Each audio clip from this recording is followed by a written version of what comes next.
అందరికీ నమస్కారం అండి. తెలుగు కథలు బై లహరి ఛానల్కి స్వాగతం. హిమవంత్ అన్న మాటలకి అక్కడున్న వారంతా అతన్ని పిచ్చివాడిలా చూశారు. ఒక్క మాధవి తప్ప. మాధవి మాత్రం హిమవంత్ని అభినందిస్తున్నట్లు చూసింది. 2 నిమిషాలు ఆ గదిలో సూది పడితే వినిపించేటంతటి నిశ్శబ్దం రాజ్యమేలింది. మాధవి తల్లి తండ్రి, ఆమె తరపు అక్కడున్న బంధువులు కూడా అనుమానంగా హిమవంత్ని నఖశిక పర్యంతం పరీక్షగా చూడసాగారు. వారి మనసుల్లో అనుమానపు బీజాలు మొలకెత్తి క్షణాల్లో అవి రాకెట్ వేగంతో ప్రయాణించి కళ్లల్లో నుంచి చూపులు అనే రేఖ బహిర్గతమై తిరిగి సర్దుకున్నాయి.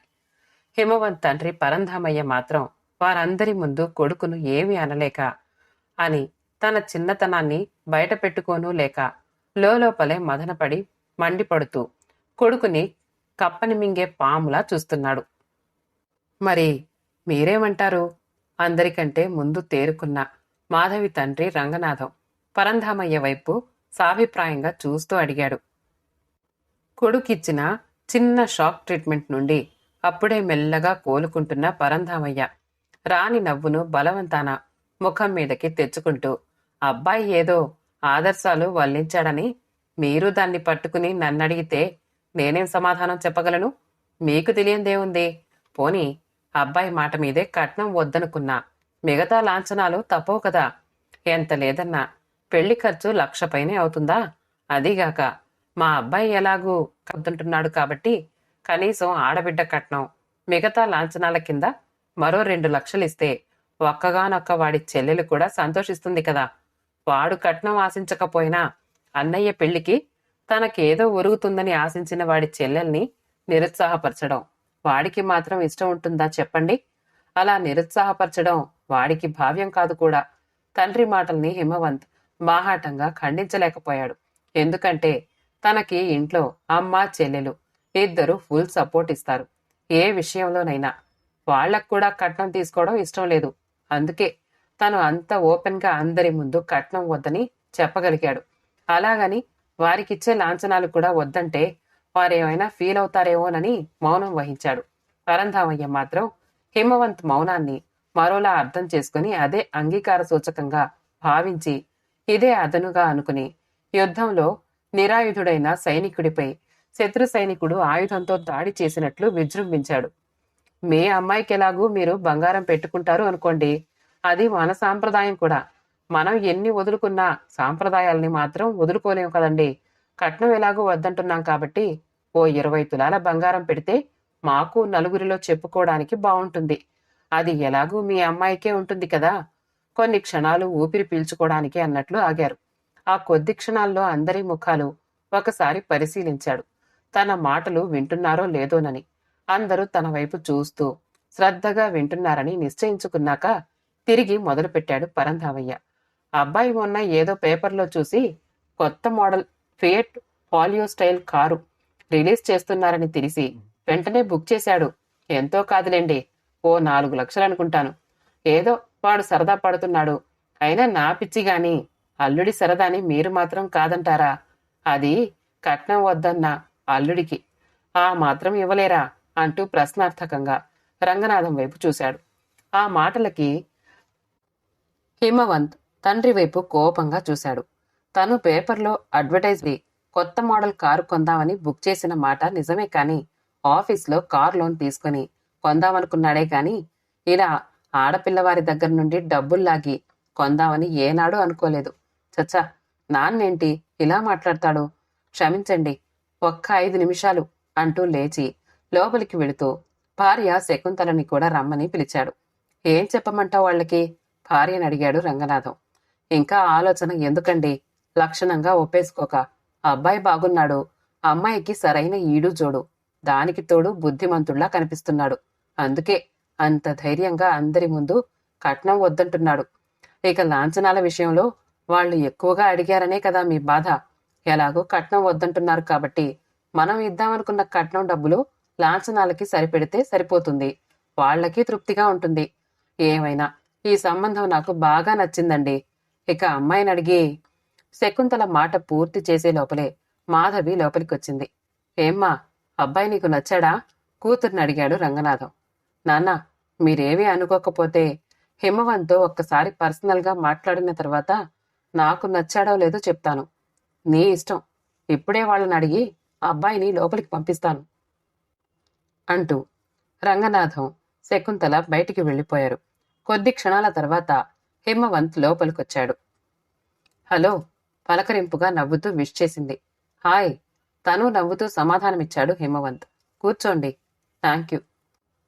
ఈ పెళ్లి చూపులేంటి ఈ రోజుల్లో? ఇద్దరూ కూర్చున్న తర్వాత మాధవి హిమవంత్ని చూస్తూ అడిగింది. అదే నేను అనుకుంటున్నాను. కానీ ఏం చేయమంటారు? ఆఫీస్ అడ్రస్ ఇవ్వమన్నాను. లో కలిసి మాట్లాడతానంటే మీ ఆఫీస్ అడ్రస్ అయితే ఇచ్చారు, కానీ మా నాన్న ఆఫీస్లో కలవదు అన్నారు. అందుకే మీ ఆఫీస్కి రాలేదు కలవడానికి. అంటే గుడ్ బాయ్ అన్నమాట. Thanks for the compliment. ఈ కాలంలో కూడా అబ్బాయిలు తల్లిదండ్రుల మాట వింటున్నారన్నమాట. ఎస్, కొన్ని విషయాల్లో కదా. జనరేషన్ గ్యాప్ మూలాన మన ఆలోచన విధానాల్ని పేరెంట్స్ అడ్జస్ట్ చేసుకోలేకపోతున్నా కొన్ని విషయాల్లో మనం అడ్జస్ట్ అవ్వక తప్పదు కదా. ఎంత కాదనుకున్నా మనల్ని కనీ పెంచినవారు కదా. ఎస్, గౌరవం ఇవ్వాల్సిందే. అంతేకాదు, ఈ పెద్దవారిని కష్టపెట్టకుండా చూసుకోవాల్సిన బాధ్యత కూడా మన మీద ఉంది కదూ. Yes, you are right. మెచ్చుకోలుగా చూశాడు హిమవంత్. నేనన్నీ రైటే మాట్లాడతాను. మీరే తప్పుగా మాట్లాడుతున్నారు. నేనా? నేనేం తప్పుగా మాట్లాడాను? ఆశ్చర్యపోతూ అడిగాడు హిమవంత్. మీ నాన్నగారు అలా లాంఛనాల మీద లాంఛనాలు అంటూ రైజ్ అయిపోతూ ఉంటే మీరు కలగజేసుకుని స్టాప్ చేయకపోవడం మీ తప్పే కదా. ఓ అదా? ఏం చేయమంటారు? అప్పటికి కట్నం వద్దని డైరెక్ట్గా చెప్పాను, కానీ లాంఛనాలు కూడా నేను వద్దంటే తనని ఇన్సల్ట్ చేసినట్లు ఫీల్ అవుతారేమోనని నీళ్లు నమిలాడు. అయితే మీకు అది కూడా ఇష్టం లేదా? నాకైతే మీ దగ్గర నుండి ఏమీ తీసుకోవడం ఇష్టం లేదు. మనస్ఫూర్తిగా అంటున్నారా? నవ్వుతూ అడిగింది మాధవి. యా. ఓకే, అయితే నేను అంకుల్తో డైరెక్ట్గా మాట్లాడతాను. మీకేం అభ్యంతరం లేదుగా? No, not at all. ఇద్దరూ బయటికొచ్చారు. అంకుల్, మీరేమీ అనుకోకపోతే మీతో 4 విషయాలు మాట్లాడొచ్చా? అలాగే మాట్లాడమ్మా. వద్దంటే అక్కడ అందరిలో తను లోకువైపోతాడని సరేనన్నాడు పరంధామయ్య. అంకుల్, హిమవంత్ డౌరీ వద్దన్నారు. ఓకే, కానీ మీరు లాంఛనాలు అని చాలా ఎక్కువ అడుగుతున్నారు. అది అవసరమా? మాధవి అందరి ముందు అంత డైరెక్ట్గా అడుగుతుందని ఎక్స్పెక్ట్ చేయని పరంధామయ్య విస్తుపోయాడు. మాటల కోసం తడుముకున్నాడు కొద్ది క్షణాలు. అవసరమా అంటే అది మన సాంప్రదాయం కదమ్మా. ఏది వదులుకున్నా మన సాంప్రదాయాలని వదులుకోలేం కదమ్మా. లాంఛనాలు కూడా అంతే కదమ్మా. అంకుల్, ఇప్పుడు సాంప్రదాయాల్ని ఎవరు ఫాలో అవుతున్నారు చెప్పండి? సరే అంకుల్, ఇప్పుడు ఒక విషయం చెప్పండి. మీ అమ్మాయి ఉద్యోగం చేస్తుందా? చేస్తోంది. దానికి దీనికి లింక్ ఏమిటో అక్కడున్న వారికి అర్థం కాలేదు. ఎక్కడ? సాఫ్ట్వేర్ కంపెనీలో. అంటే కాల్ సెంటరా? అవునమ్మా. అంటే నైట్ షిఫ్ట్ కూడా ఉంటుంది కదా? ఉంటుంది. క్యాబ్ వచ్చి తీసుకువెళ్తుంది. ఇప్పుడు చెప్పండి, ఆడపిల్ల ఉద్యోగం చేయడం మన సాంప్రదాయమా? సరే, ఇప్పటి పరిస్థితులను బట్టి అందరూ చేస్తున్నారు అనుకుందాం. నైట్ షిఫ్ట్లలో కూడా ఆడపిల్లలు ఉద్యోగాలు చేస్తున్న రోజులివి. మరి మన సాంప్రదాయం ప్రకారం చీకటి పడితే ఆడపిల్లల్ని ఇంటి గుమ్మం దాటి బయటికి పంపించేవారు కాదు కదా. ఇక్కడ మన సాంప్రదాయం గుర్తుకు రాలేదా అని చురక అంటించినట్లయింది పరంధామయ్యకి. అంకుల్, బంగారం అడిగారు, బాగానే ఉంది. ఒకప్పుడు అది మన సాంప్రదాయం. కానీ ఇప్పుడు ఈ కాలం పిల్లలు బంగారు నగలు వేసుకుని తిరుగుతున్నారా? బంగారు గాజులేసుకుంటున్నారా? వడ్డాణం పెట్టుకుంటున్నారా? ఒక్క ఉంగరం మాత్రం పెట్టుకుంటున్నారు. అది కొంతమంది. పెళ్లైన వారైతే మంగళసూత్రానికి గోల్డ్ చైన్ వేసుకుంటున్నారు. అవి తప్ప ఎవరైనా గోల్డ్ ఉపయోగిస్తున్నారా? నేనైతే వేసుకోను. అంతెందుకు, మీ అమ్మాయి లావణ్యది దాదాపుగా నా వయసే కదా. తన చేతులకు బంగారు గాజులు గాని, మెడలో నెక్లెస్ గాని, కనీసం వేలికి ఉంగరం కూడా లేదే. అటువంటప్పుడు మరి 20 తులాల బంగారం ఎందుకు అంకుల్? అది ఎందుకంటే ముందు ముందు మీ భార్యాభర్తలకి ఎప్పుడైనా డబ్బు ఇబ్బంది ఎదురైనప్పుడు ఎవరిని అడగకుండా బంగారం ఆదుకుంటుందని. అది ఒకప్పుడు అంకుల్. అప్పుడు అమ్మాయిలు ఉద్యోగాలు చేసేవారు కాదు. కష్టకాలంలో ఆదుకుంటుందని స్త్రీ ఆభరణాలని ఇచ్చేవారు. ఇప్పుడు స్త్రీ ఆభరణం బంగారం. మా నాన్న ఎంతో కష్టపడి మమ్మల్ని చదివించి ప్రయోజకుల్ని చేశారు. ఇప్పుడు నా కాళ్ల మీద నేను నిలబడ్డాను. ఇంకా మా నాన్నని పెళ్లి పేరుతో వేధించడం మంచిదా? పెళ్లి పేరుతో రిటైర్ అయినప్పుడు వచ్చిన డబ్బంతా ఇద్దరి కూతుళ్ళకి పెట్టి అప్పులు చేస్తే కొడుకు లేని వాళ్లను తర్వాత ఎవరాదుకుంటారు చెప్పండి? రేపు మా పెళ్లిళ్ళైన తర్వాత నేను గాని నా చెల్లెలు గాని జీతాలు తెచ్చి మా నాన్నకివ్వం కదా. మీరు మీ పిల్లల్ని కష్టపడి చదివించి ప్రయోజకుల్ని చేశారు. ఒక్కటే తేడా ఏమిటంటే మీకు కొడుకున్నాడు. వాడు చూస్తాళ్లే అనే కదా మీ ధైర్యం. ఓకే, ఒప్పుకుంటాను. రేపు కోడలు వస్తుంది. మంచిదైతే పర్వాలేదు. లేకపోతే మీ గతేంటి? మీరు నా మాటల్ని తప్పుగా అర్థం చేసుకోకండి. నా మాటల్లో నిజముందా లేదా చెప్పండి. మీరు పెళ్లికి ముందు లాంఛనాలు అంటూ ఆడపిల్ల తల్లిదండ్రుల వద్ద ఎంత లాగాలో అంత లాగాలి అన్నట్లు ప్రవర్తిస్తే ఆ ప్రవర్తన రేపు పెళ్ళైన తర్వాత మీ ఇంటికొచ్చే కోడలు మర్చిపోగలుగుతుందా? దాని పర్యవసానమే ఇప్పుడు కళకళ్లాడుతున్న ఓల్డేజీ హోంలు. అందరూ అలా ఉంటారని నేననను. మంచి అత్తామామల్ని, తల్లిదండ్రుల్ని తమ స్వార్థం కోసం వేధించుకునే కొడుకులు, కోడళ్ళు ఉన్నారు. అంకుల్, ఇక కారు విషయానికొద్దాం. మీరైతే కారు నడపరు కదా. ఇక నడిపించేది, మిమ్మల్ని ఎక్కించి తీసుకెళ్లేది మేమే కదా. ఇద్దరం ఉద్యోగాలు చేస్తున్నాం. ఏ ఒక్కరూ ఆఫీస్ లోన్ తీసుకున్నా కారు కొనుక్కోగలం. అది కూడా మా నాన్నే ఎందుకు ఇప్పించాలి?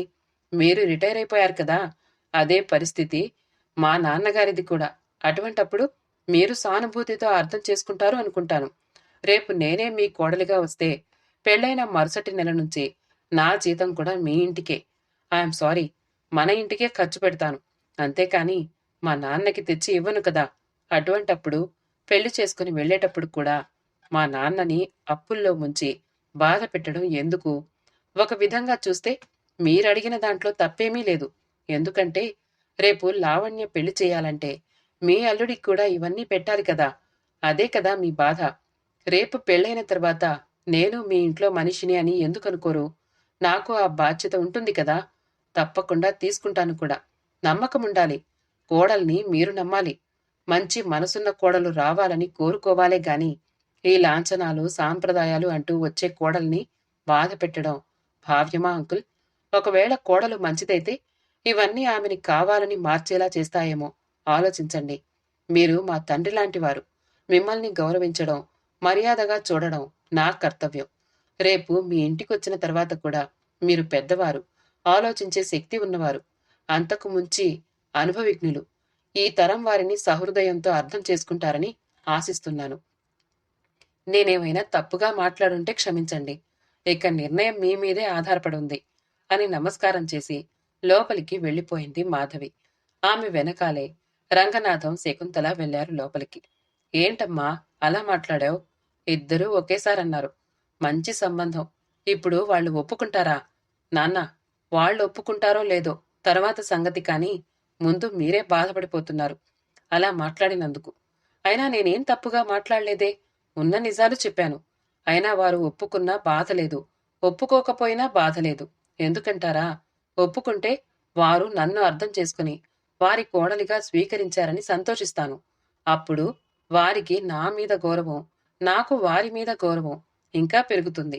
ఆ ఇల్లు అప్పుడు నాకు స్వర్గమే కదా.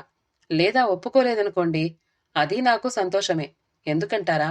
నన్నుగా గౌరవించని నన్ను అర్థం చేసుకొని వారితో ఒకే ఇంట్లో గడపడం నాకు నరకమే కదా. అటువంటిది తప్పినందుకు నేను సంతోషించాలి కదా. అందుకే వారి నిర్ణయం ఏదైనా నాకు సంతోషమే నవ్వుతూ చెప్పింది మాధవి. ఏది ఏమైనా నువ్వు చాలా పెద్దదానివైపోయావే. ఇంకా ఈ రోజు వరకు చిన్నపిల్లవే అనుకున్నాను చిన్నగా మొట్టింది శకుంతల. మీకెప్పుడు నేను చిన్నపిల్లనే కదమ్మా. బయటికొచ్చేటప్పటికి పరంధామయ్య గారు మాత్రం కనిపించలేదు. మిగతా అందరూ అక్కడే ఉన్నారు, హిమవంత్తో సహా. డాడీ డాడీ ఇప్పుడే వస్తానని వెళ్లారండి. మమ్మల్ని కొంచెం సేపు ఇక్కడే కూర్చోమన్నారు. మీకేం అభ్యంతరం లేదుగా అన్నాడు హిమవంత్. భలేవారే, ఈ లోపల కాఫీలు తాగుతురుగాని అంటూ కాఫీ పెట్టడానికి శకుంతల లోపలికి వెళ్ళింది. తల్లితో పాటే మాధవి కూడా లోపలికి వెళ్ళింది. ఒక్క మాధవికి తప్ప అందరికీ టెన్షన్గా ఉంది. అందరి మదిలో ప్రశ్న ఒక్కటే, పరంధామయ్య గారు హఠాత్తుగా ఎక్కడికి వెళ్ళినట్టు? హిమవంత్ తను కూడా వస్తానంటే వద్దన్నారు. ఇంతకీ సంబంధం ఒప్పుకున్నట్టా లేనట్టా? అదే పరంధామయ్య భార్యని అడిగితే వచ్చి చెప్తాను అన్నాడు. ఇంతకీ ఎక్కడికి వెళ్ళినట్లు? అదే అర్థం కావడం లేదు అక్కడున్న వారికి. అదే వీధిలో పరంధామయ్యతో కలిసి పనిచేసిన స్నేహితుడి ఇంటికి వెళ్ళాడా? అయినా స్నేహితునింటికి ఎందుకు వెళ్తాడు? సంప్రదించడానికా? నిర్ణయం తీసుకునేది కుటుంబ సభ్యులు. అటువంటిది భార్యని గాని, హిమవంతిని గాని సంప్రదించాలి. అంతేగాని స్నేహితునింటికి ఎందుకు వెళ్తాడు? మరైతే ఎక్కడికి వెళ్ళినట్లు? ఎవ్వరికీ ఏమీ అర్థం కాలేదు. చేసేదేమీ లేక కాఫీ తాగుతూ ఒకరి ముఖాలు ఒకరు చూసుకున్నారు నిశ్శబ్దంగా. సూది పడితే వినిపించేటంతటి నిశ్శబ్దం అలుముకుంది ఆ గదిలో. 15 నిమిషాల తర్వాత గుమ్మంలో అడుగుపెట్టారు పరంధామయ్య. చేతిలో ప్లాస్టిక్ బ్యాగుతో లోపలికి అడుగుపెట్టి ఒక్కసారి చుట్టూ చూశాడు. అందరూ అతని వైపే చూస్తున్నారు. ఏం చెప్తాడా అని. ఏంటి అందరూ సీరియస్గా నన్ను తినేసేలా చూస్తున్నారు? నేనేం మనిషిని కానా? నాకు ప్రేమాభిమానాలు ఉండవా? అయినా లాంఛనాలు అడిగాను గాని లంచాలు అడగలేదు కదా. మరెందుకలా చూస్తున్నారు? నన్ను ఏదో తప్పు చేసిన వాడిలా. అయినా నాకు కాబోయే కోడలు నాకు బుద్ధి చెప్పింది కదా అంటూ మాధవిని దగ్గరికి రమ్మన్నట్లు పిలిచారు పరంధామయ్య. అమ్మా, చిన్నదానివైనా ఈ తరం ప్రతినిధిలా ఉన్నావు. నువ్వు మా ఇంటి కోడలిగా వస్తే నాకు ఏ చీకు చింతా ఉండదు. హాయిగా మా శేష జీవితం మిమ్మల్ని చూసుకుంటూ గడిపేస్తాం. నేను మీ అత్తయ్య. నువ్వు మాట్లాడిన మాటలన్నీ అక్షర సత్యాలు. అలా నీలా నిలదీస్తే అందరూ ఏమంటారో తెలుసా? పొగరుబోతూ, అహంభావి అని. ఇంకా ఏదేదో అంటారు. కానీ నేనేమంటానో తెలుసా? అసలైన అబల కాదు, సబల అంటాను. నువ్వు మా ఇంటి కోడలిగా వస్తే అదే ₹1,00,00,000 అనుకుంటాను. అటువంటప్పుడు ఆ ₹1,00,00,000 ముందు ఈ లాంఛనాలు ఎంతమ్మా? అందుకే నిన్ను మనసారా నా కోడలిగా ఆహ్వానిస్తున్నాను అంటూ బ్యాగ్లో నుండి స్వీట్ ప్యాకెట్ తీసి మాధవికిచ్చారు అందరికీ ఇవ్వమని. మండుటెండలో మంచు కురిసినట్లు ఫీలయ్యారు అక్కడున్న వారంతా స్వీట్ తింటూ. శుభం.